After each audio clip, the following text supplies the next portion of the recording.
Was an historic week in the lifetime of our congregation. On Wednesday, we welcomed Anwar and her daughters Noriza and Aziza, the refugee family that we have long prepared for.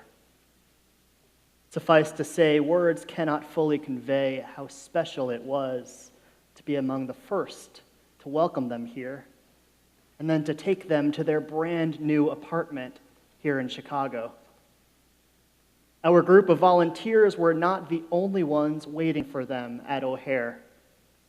We learned while gathered in the terminal that Anwar's husband, who died 10 years ago from cancer, has a sister who was also resettled here to Chicago recently with her children.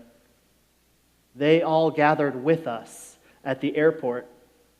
A welcome surprise, we quickly made friends with Anwar's Chicago family as they arrived a few at a time. Ranging in age from newborn to 20 years old, Anwar's nieces and nephews are all enrolled in public school, and the oldest also work to help support the family. The eldest son works 2 jobs while also attending college. Anwar and her sister-in-law's families have been separated for almost a decade. I happened to be standing next to the sister-in-law when Noriza and Aziza, Anwar's daughters, timidly appeared in the doorway that separated the secure area from the lobby in which we gathered. With tears in her eyes, she whispered, "They look just like my brother." And then pushing a cart that held everything they owned, Anwar and her daughters skipped to hug the familiar faces before them. And they hugged us too. You can imagine the range of emotions. They cried and we cried, and they laughed and we laughed. Kim, our partner at Refugee One, told me that it was surely a day that Anwar's family would remember forever. Truth is, it was a day that I will remember too, forever. It's uncanny how closely this week's Torah reading mimics real life.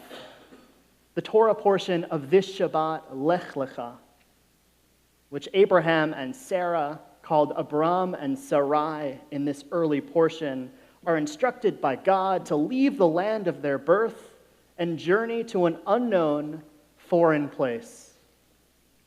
The portion famously opens, God said to Abram, Lech Lecha, go forth from your land, your birthplace, to a land that I will show you. However, it's the next verses that are particularly relevant for us this week. God makes the following promise to Abraham and Sarah. God says, I will bless those who bless you. Therefore, as one modern commentary teaches, the relationship between the wandering Abraham and Sarah and their helpers holds cosmic significance.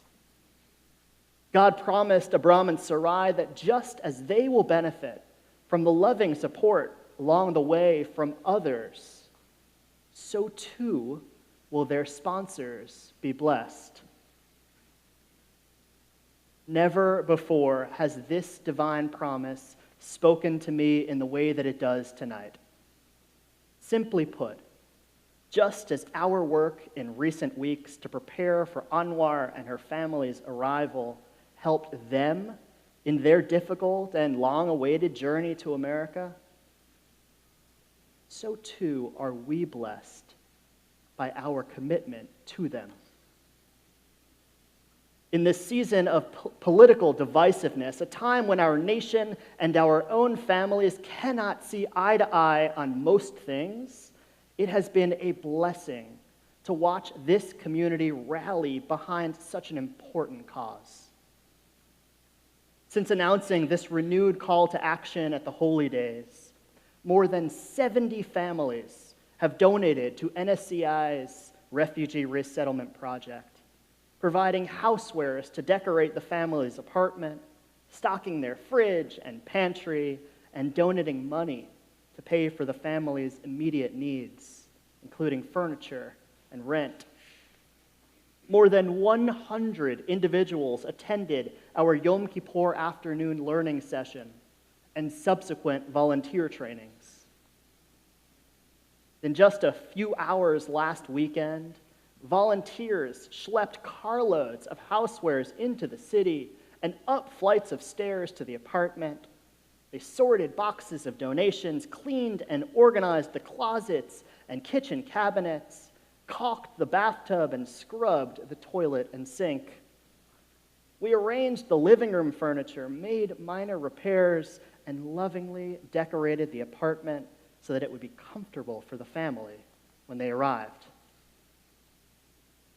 But more than decorating the apartment so that it was ready for them, we came together and created a home for the newest members of our community and modeled our sacred obligation as Jews to welcome the stranger.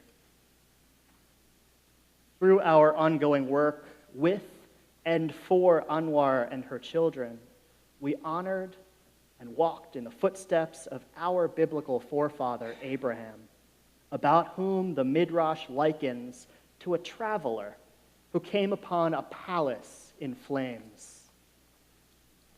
Seeing it, the man thought, "Is it possible that the palace lacks an owner?" Just then, the owner of the palace looked out and, without any emotion, said, "I am the owner of the palace." So Abraham, our father, said, "Is it possible that the world lacks a ruler?" God looked out to him. "I am the ruler, sovereign of the universe." This is an extraordinary passage. Abraham sees the order of nature, the elegant design of the universe. It's like a palace. But the palace is on fire. How can this be? Surely the owner should be putting out the flames. Yet the owner of the palace calls out to him. God called out to Abraham, asking him to help fight the fire.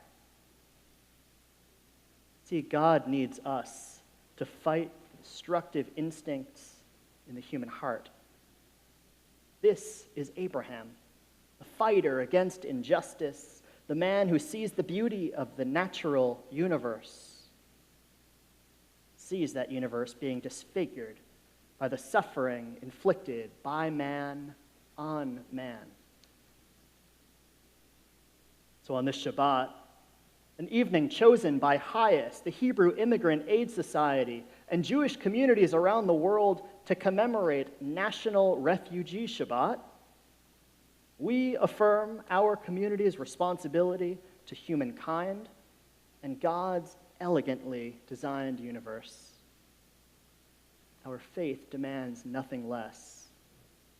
We affirm that through the acts of Tikkun Olam, repairing the world, in so we are blessed.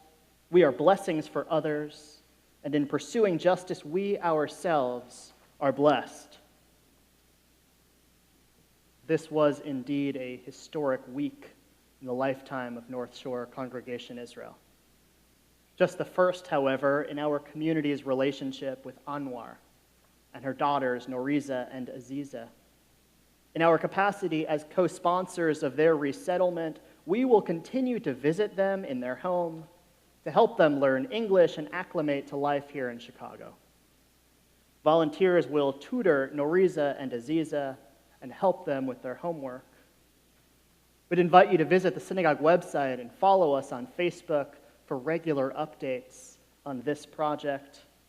Please email me at rabbidaniels@nsci.org if you have any questions or would like to discuss how you and your family can be involved.